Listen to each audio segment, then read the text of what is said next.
The airport was loud in every direction at once, yet somehow empty where it mattered most. Screens flickered with departures and delays.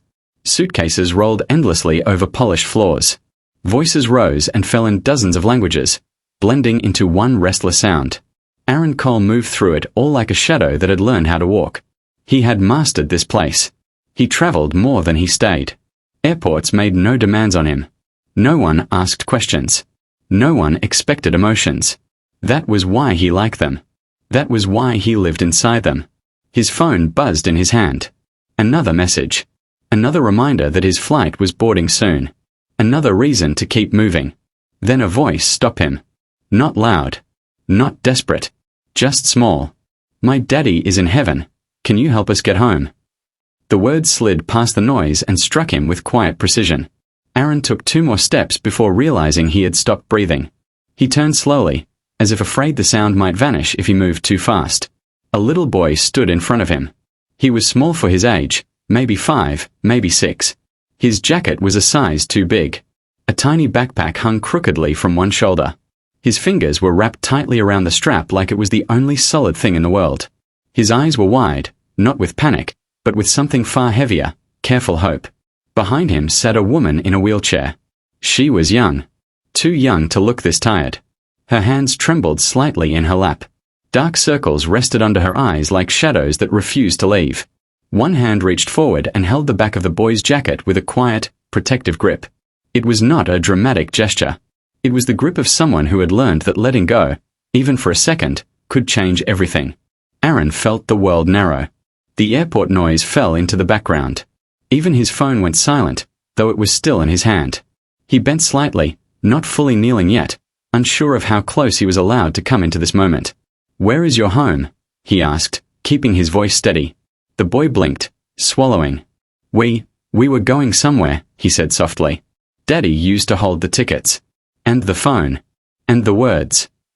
He paused, searching his mind for the right sentence. Now the words are gone.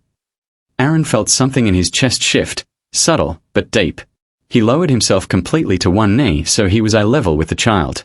"That's okay," he said. "Sometimes the words hide. We can look for them together."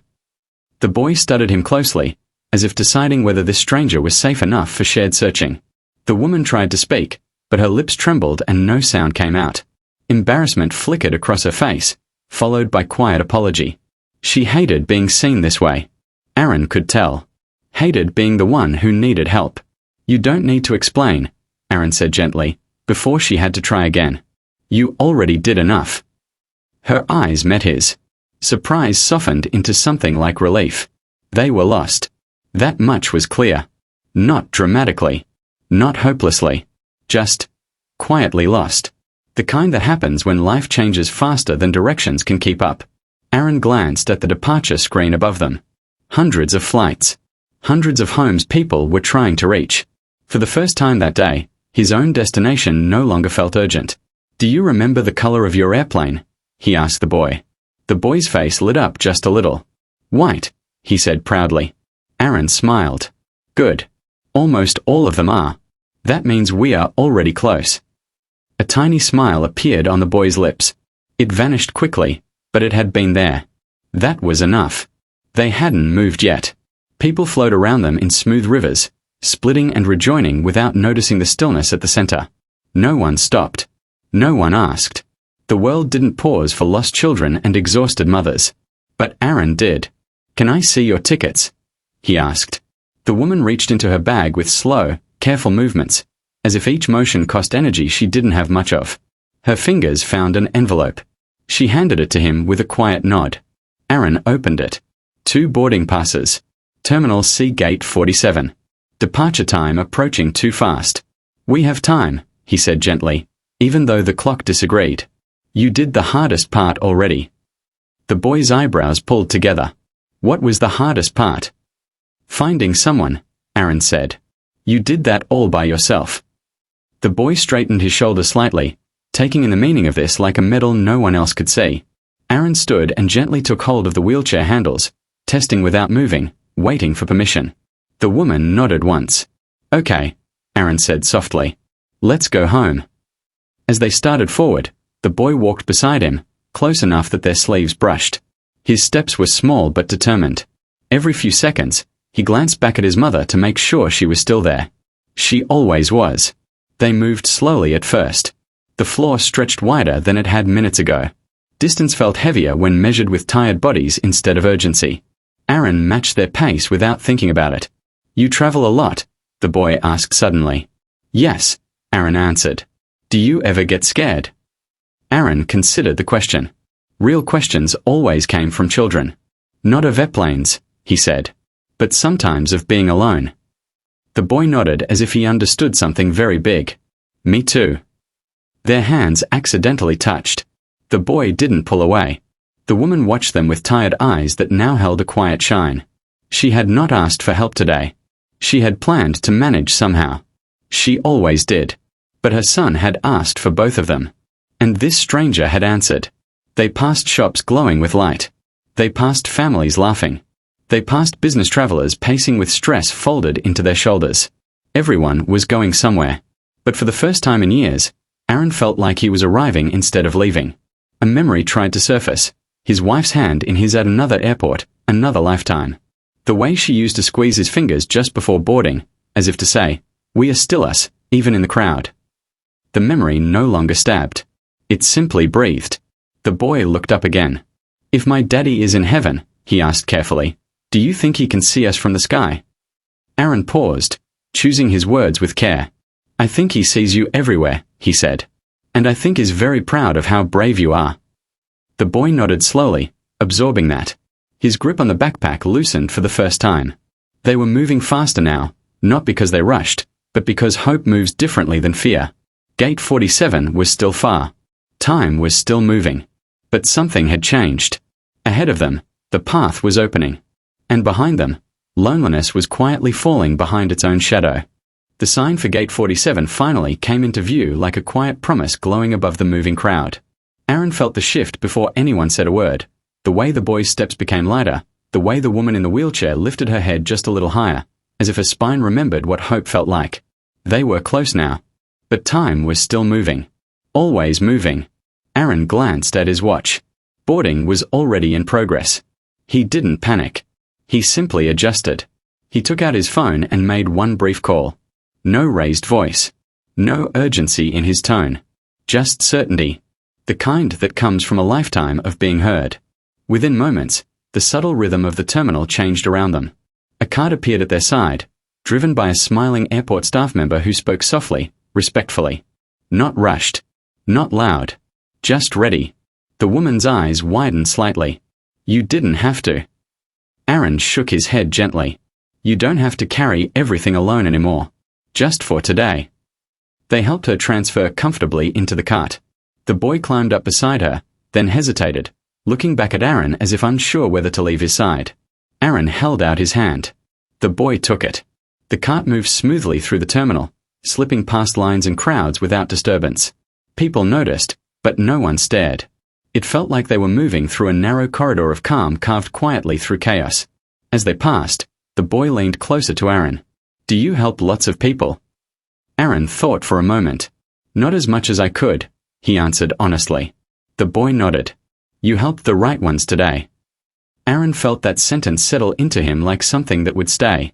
They reached the gate just as the final boarding group was being called. The agent looked up, saw the wheelchair, the child, and paused. Before she could speak, Aaron stepped forward, offered a quiet word, and the barrier opened with a nod of understanding. The woman exhaled for what felt like the first time in hours. Inside the jet bridge, the sound softened. The outside world faded into the steady hush of motion and the low vibration of the aircraft waiting. The boy pressed his face briefly against the window, peering out at the wing as if searching the sky for something only he could see. "Daddy liked this part," he said softly.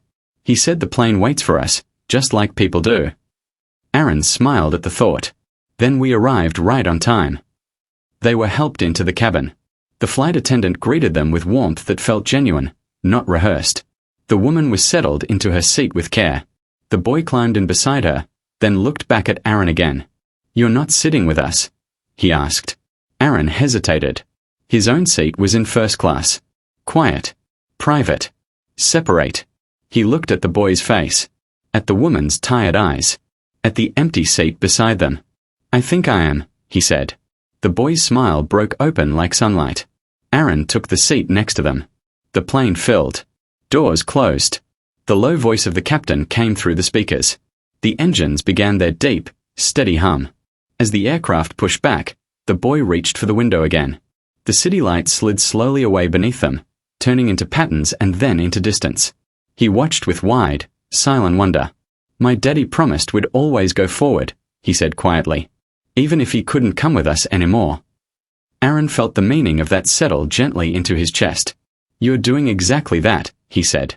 After takeoff, when the seatbelt sign dimmed, the woman finally spoke more than a few words at a time. Her voice was soft but steady now, no longer trembling. "My name is Eliza," she said. "And this is Noah." Aaron introduced himself without titles, without weight. Just a name. Eliza looked at him with careful curiosity. "You didn't ask anything back at the terminal." "There was no rush," Aaron replied. "Stories arrive when they're ready." She smiled faintly at that. Noah leaned across his mother and whispered loudly enough for both of them to hear, "I think he talks like a book." Aaron laughed quietly. The sound surprised even him. As the flight settled into stillness, Noah's energy slowly softened into that gentle quiet that comes only after big emotions. His eyelids grew heavy. His small hand still rested on Aaron's sleeve, as if the world made more sense when that connection stayed in place. Before sleep claimed him, he asked one last question. "Will you still be there when I wake up?" Aaron didn't hesitate. "Yes." Noah drifted off with a slow exhale, his breathing evening out like waves finding shore. Eliza watched her son sleep, then looked at Aaron with eyes that held both gratitude and something quieter, recognition. "You didn't save us today," she said. "You just reminded me I don't have to be strong every second."